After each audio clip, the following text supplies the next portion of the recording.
Una de las características más importantes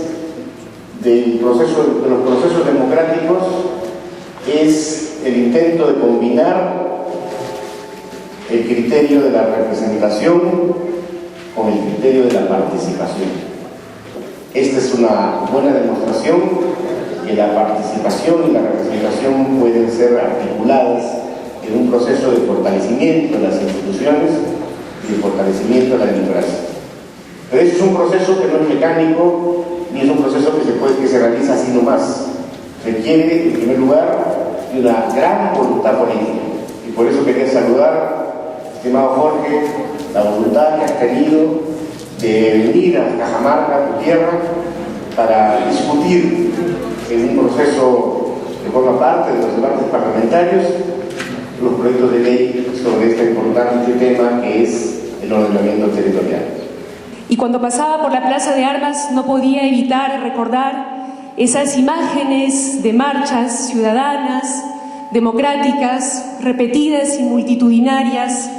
No podía evitar recordar esas imágenes de lamentable y triste represión, esas imágenes de detenciones violentas y arbitrarias, esas frases hirientes que revelan justamente el hecho de que ese tipo de democracia es totalmente insuficiente y no podemos seguir contentándonos con la misma. Requerimos un proceso de profunda democratización para que las decisiones, y yendo al tema que nos toca abordar el día de hoy, para que las decisiones sobre el uso y la gestión del territorio no se impongan con una perspectiva tecnocrática solamente, sino cuenten con la amplia participación ciudadana. Y eso es un poco lo que venimos a discutir el día de hoy, la necesidad de profundizar la democracia en los procesos de planificación y gestión del territorio. Y justamente en ese sentido van estas iniciativas alrededor del tema del ordenamiento territorial. Tenemos una política aún bastante centralista, donde las decisiones se toman por lo general y en particular sobre el uso del territorio en Lima, sin mayor consenso ni diálogo con el nivel regional y local, ni con las autoridades ni con los ciudadanos. En lugar de haber una armonización y articulación de las políticas nacionales, regionales y locales, ocurre que hay competencia entre estas y a veces terminan chocando las distintas visiones y proyecciones de desarrollo de estos niveles de gobierno. También una excesiva sectorialización que a veces termina siendo casi compartimentada y que no permite las políticas intersectoriales. También un problema de débil o ausente planificación como Estado. Ausencia de planificación en términos económicos, no estamos caminando hacia una necesaria diversificación de la economía. Una ausencia de planificación en términos territoriales también, pero vamos a volver sobre eso. Un Estado aún débil que todavía no asume del todo su capacidad reguladora ni fiscalizadora, y esto acentuado por una grave crisis de corrupción. Y esto acompañado, articulado de una debilidad democrática. ¿En qué sentido? Ya lo decíamos, decisiones que se toman en un nivel central y que se imponen antes de buscar mecanismos de diálogo y de participación, lo que deriva en la ausencia, por ejemplo, de implementación de procesos de consulta popular para las tomas de decisiones alrededor del uso del territorio y, por ejemplo, esta negativa resistencia de nuestro Estado en la actualidad para implementar normas de rango constitucional como la consulta previa para los pueblos indígenas. Y quisiera adicionar, para completar un poquito este diagnóstico, una variable que no podemos dejar de tener presente cuando hablamos de la gestión del territorio, y es el cambio climático. Una variable que tenemos que tener en cuenta porque el Perú, nuestro país, es particularmente vulnerable a esta variable, y esto ha significado en los últimos años, y no son especulaciones, hay constataciones científicas de la drástica reducción de los volúmenes de agua en los últimos 35 años, reducción en 12% del volumen de agua, reducción en 22% del volumen de nuestros glaciares, dramático proceso de desertificación,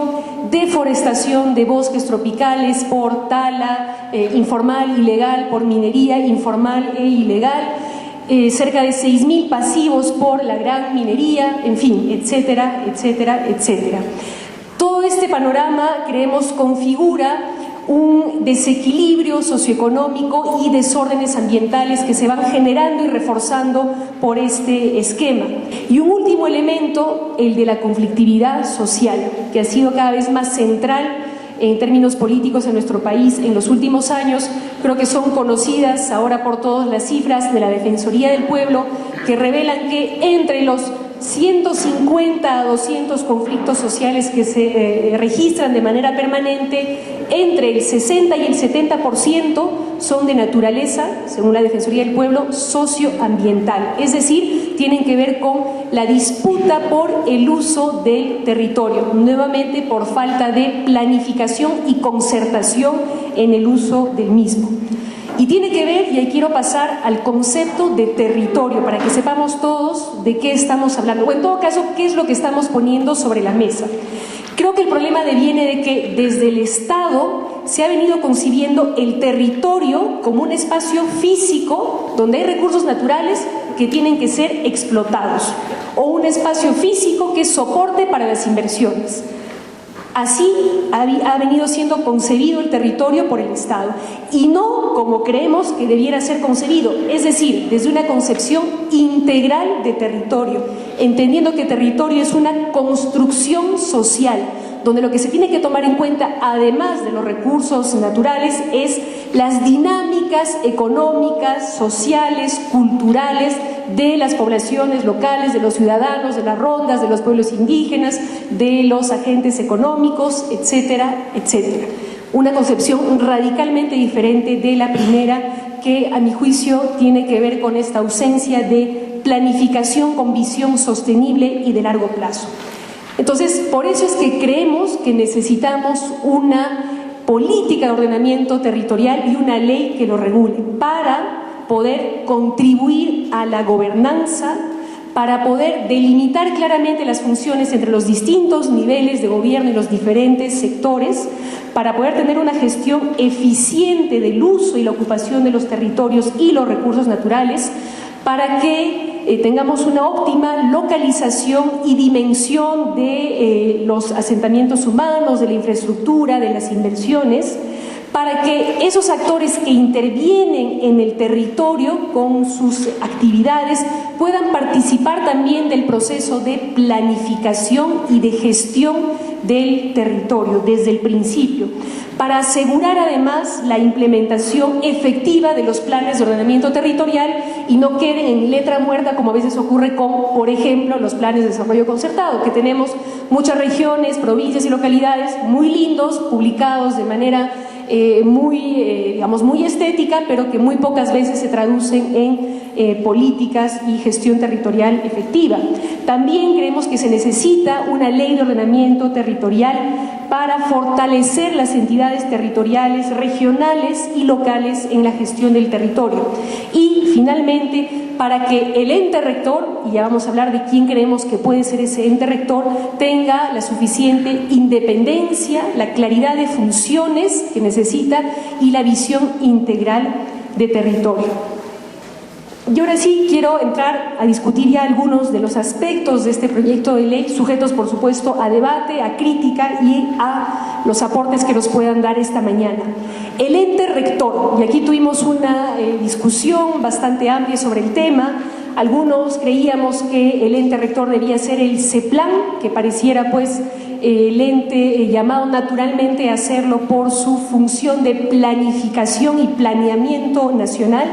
Sin embargo, por un lado, evaluamos la debilidad institucional lamentable que tiene esta entidad, y por otro lado, el hecho de que el Ministerio del Ambiente viene desde ya varios años trabajando este tema, siendo respaldado por diversas normas que así lo reconocen y viene ya implementando un proceso de coordinación, capacitación, seguimiento, acompañamiento a los procesos de zonificación económica ecológica. Por lo tanto, ya se ha generado una suerte de expertise y de experiencia en este tema.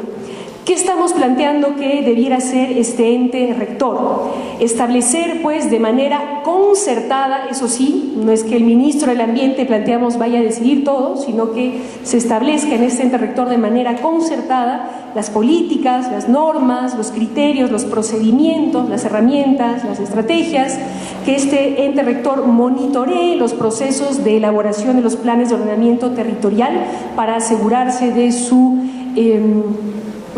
su grado de las garantías técnicas que tiene que haber, de las garantías en términos de participación ciudadana que tiene que haber, el seguimiento a la implementación de estos planes de ordenamiento territorial. También planteamos que este ente rector pueda absolver, cuando los haya, los recursos de apelación o revisión y se constituya una suerte de última instancia de procedimiento administrativo. Y estamos planteando también que en caso de discusión sobre la compatibilidad entre proyectos de interés nacional y planes de ordenamiento territorial de nivel regional, pueda este ente rector emitir una opinión vinculante sobre esa compatibilidad, de alguna manera tener la palabra final, pero esto previamente debatido, sustentado técnicamente tanto por el ente rector como por el gobierno regional correspondiente en audiencias públicas que permitan un debate abierto, plural y democrático alrededor de esta decisión y no sea algo que se haga entre cuatro paredes y esté sujeto a la discrecionalidad política del ministro de turno, sino audiencia pública, participativa, debate técnico rico para poder garantizar que este tipo de decisiones se hagan de la mejor manera. Planteamos, les decía, la existencia de una comisión nacional técnica que se constituya sobre la base del Comité Técnico Consultivo de Zonificación Económica Ecológica, donde participen entidades representativas del gobierno central,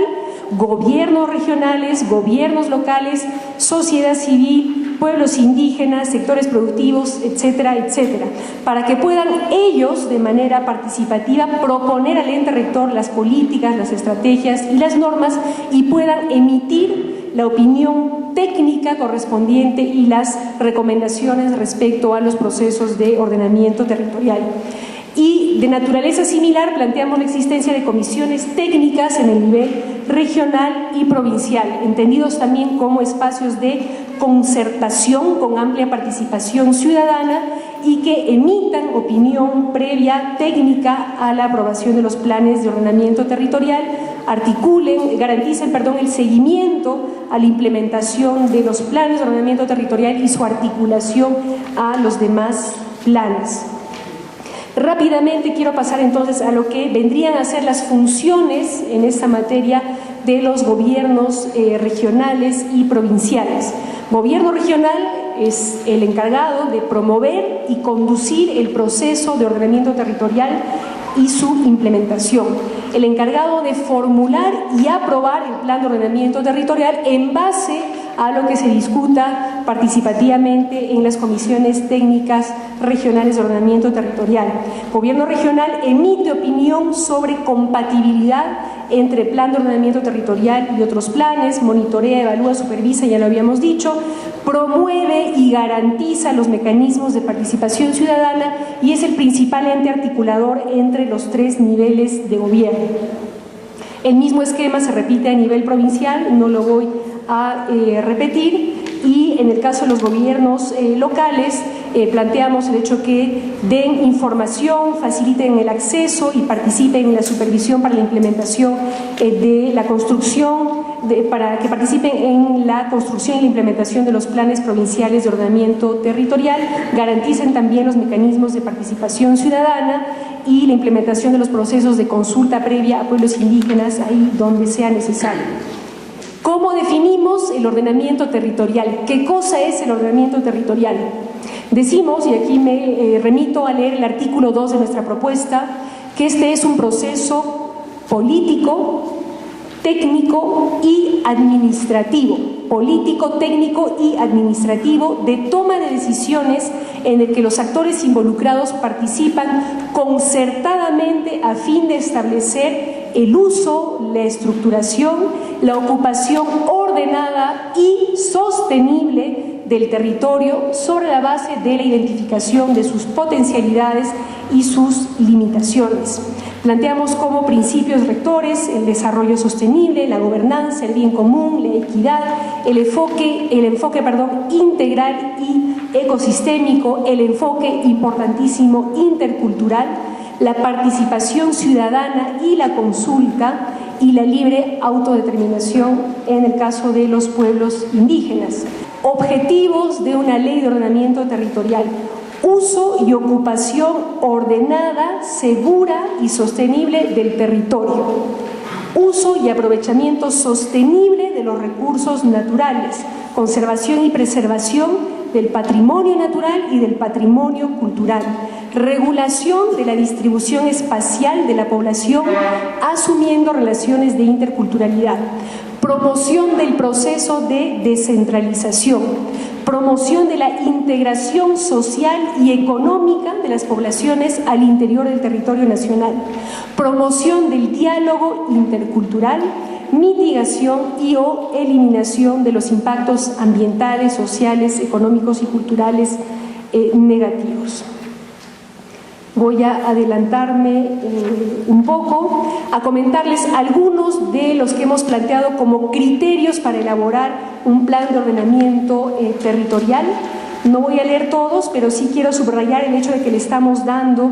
un peso importante, reitero, a la participación, por eso que se hace mención expresa en el proyecto de ley al hecho de que estos planes de ordenamiento territorial los va a aprobar el gobierno regional, sí, pero sujetos a consulta popular, consulta ciudadana y a consulta previa en el caso de territorios donde se encuentren pueblos indígenas. También planteamos que se articulen a procesos de evaluación ambiental estratégica en la formulación de estos planes y la necesidad, aunque resulte evidente, de que el plan de ordenamiento territorial se articule y se retroalimente con el plan de desarrollo concertado. Algunos de los aspectos que consideramos centrales de la propuesta.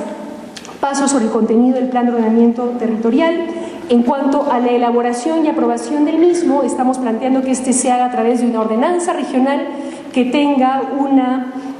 duración y vinculatoriedad por el plazo de 10 años y que sea mandatorio y vinculante a partir de su aprobación para los diversos planes sectoriales, regionales y provinciales que se deberán adecuar al respectivo plan de ordenamiento territorial.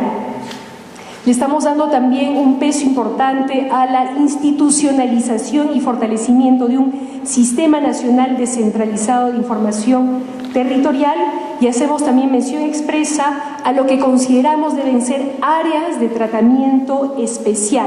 aquellas que por su situación crítica en términos sociales o ambientales deben ameritar ese tratamiento especial. Menciono solamente algunas de estas áreas: las zonas de reservas territoriales, las áreas críticas por su mayor concentración poblacional y su pobreza, los sitios Ramsar, las zonas arqueológicas, las zonas de recarga hídrica, las zonas con potencial agroecológico, etcétera, etcétera.